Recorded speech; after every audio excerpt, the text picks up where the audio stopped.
was watching YouTube the other day, and as I do, it was on autoplay and going through videos. I think I was watching Tilde, but I can't remember. And an ad loads. And of course I have to wait 3 seconds before I can skip the damn thing, so I'm sitting there waiting. And then I don't skip the video, and I watch it all the way to the end. And now I can't unwatch it, and I'm going to share it with you. Because this has made me so angry, I now have to rant about it on the internet. Girls' brains develop faster than boys. They speak before boys do. They read before boys do. Yes, and it seems like boys are not able to catch up anymore, because the number of females that graduate from university in my country is almost twice that the number of males that graduate from university. But my lazy little shadow, like an errant sleepy head, had stayed at home behind me and was fast asleep in bed. Globally, less than 25% of senior management roles are held by women. And I don't really see how this is a bad thing. You know that there are only 5% of tradies that are women, and yet there isn't a massive campaign to get more women into plumbing or, I don't know, fucking carpentry. No, because nobody gives a shit, because those positions don't have any power. Because that's what this is really about. Accruing more power for your ideology. And if you actually look at one of the sources that they used to make this video, which is listed at the end of their original video, you'll notice that there are countries that have an equal number of men and women in senior management roles. These countries are Russia, Thailand, I think Botswana, and some other country I can't remember the name of. And the reason those places have equal women to men ratio in senior management positions is they live close to their family. It has nothing to do with racism or sexism or inequality or lack of flexible working conditions. It's all to do with kids and who's going to look after them. Because let's face it, for mothers and fathers out there, that is their number one concern. Not flexible conditions, not extra super, none of that shit matters to them. It's who's going to look after my kids. Because an unfortunate fact that a lot of feminists would like to forget is that females are the only ones capable of carrying children. And if we want the human race to keep racing on, then someone's going to have to pump out some kids. And it certainly can't be a dude. Women represent 40% of the world's labour force, but control only a quarter of the world's wealth. And you know what? In the countries where that happens, that's bullshit. But you know what this campaign is doing for that? Jack shit.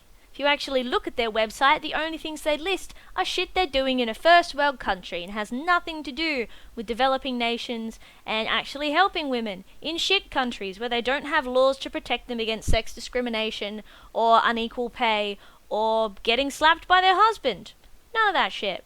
They're doing nothing except making themselves look good, apparently. 31 million girls worldwide are still denied a primary education. Yeah, they are. And that's shit. Do you know who else is denied an education in a lot of places in the world? Poor boys. Because it's not actually a factor of gender discrimination in a lot of these very, very poor countries. It's just their parents have no money.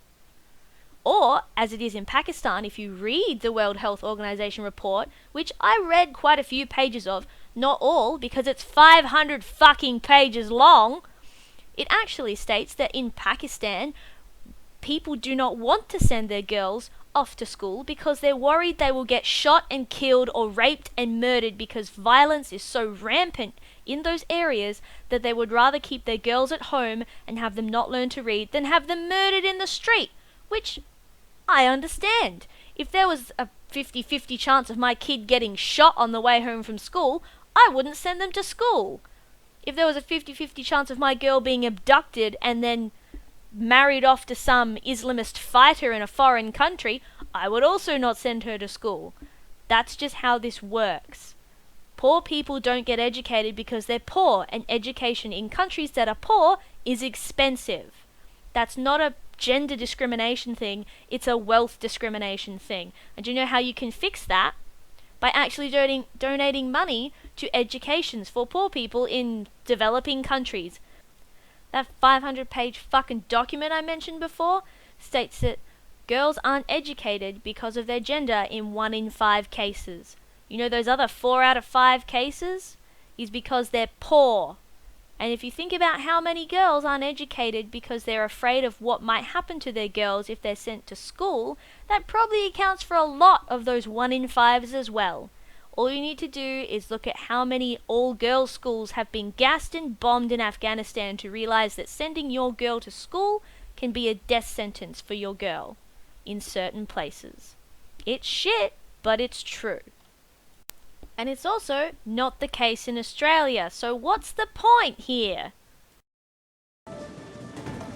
Globally, women make up less than 20% of government.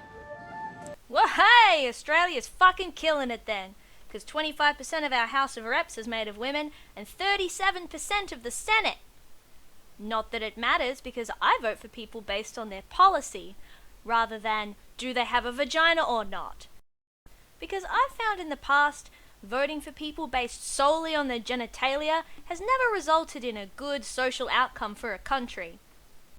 And if you think that voting for someone based on the fact that they have a vajayjay and you have a vajayjay, so you've got something in common, you got other problems, lady. You got other problems. Women earn up to 36% less than men. This is why people have trust issues, guys. Because you lie about how much people earn. Now, I work in an industry where it's very clearly laid out how much you earn per hour, regardless of gender. Doesn't matter if you got a vagina or a pee-pee, you still earn the same amount per hour. Now, if you work overtime, you will earn extra money. And that is what these fucking numbers are based on. Because men, unlike women, are more likely to work overtime, more likely to work weekends, and very, very late shitty shifts because they need money to support their wife and children. Women are more likely to work part-time so that they can care for an aged relative, a sibling, or, God forbid, their actual goddamn children. And, shock horror, this difference of choices creates a difference in money earned. Oh my god! Oh my god! What a fucking surprise! I'm not sure whether you're trying to make women feel bad for not earning as much as men, or make men feel bad for earning more money than women because somehow, making them feel bad about that's going to stop it from happening. But all that you are actually doing is making it look like women can't earn as much as men, no matter how hard we try. And do you know what that says to a lot of people? Why bother? Why bother trying when men are always going to do better than me anyway? Great job inspiring the youth, ANZ.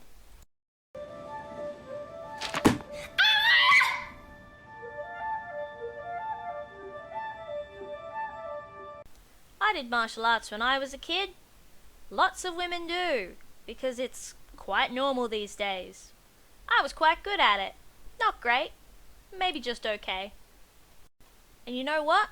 I have no fucking idea why this part is in the video.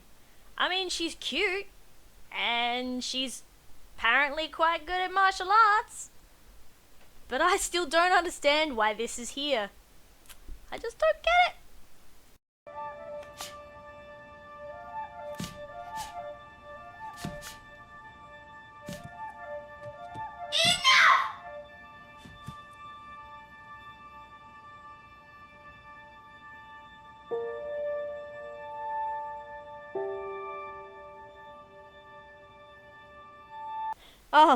Oh shit, I get it now. She's fighting the patriarchy, quite literally, using her wicked martial arts skills. Because, the only way to stop the patriarchy from fucking things up for everyone is to punch it in the dick.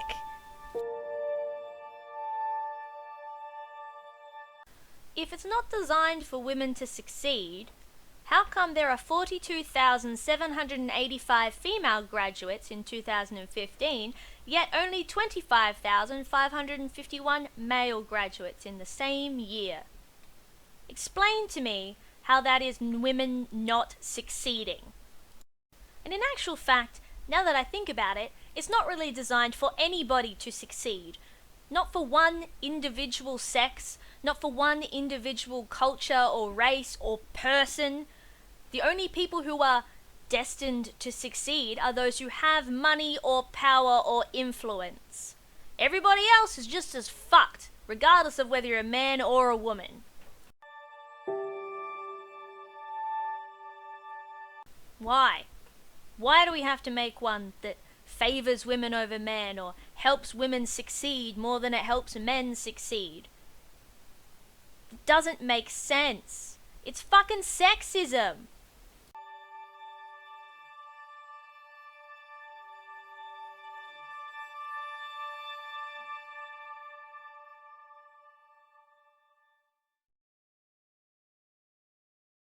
Now, they list a lot of sources here and I'm not going to go into them. Why, you ask? Well, because most of them are bullshit and also are incredibly long and boring. But if you would like to look at them, feel free. So, I think that's it for this video. In my next video, I'm going to look at the ANZ website and point out why they're quite literally going to break the law and then seek to amend said law so they're no longer breaking it. Because fuck gender equality, don't need that anymore. If you like my channel, please subscribe or like my video. Leave a comment. I especially love comments. Please do that. And I will see you next time. Later.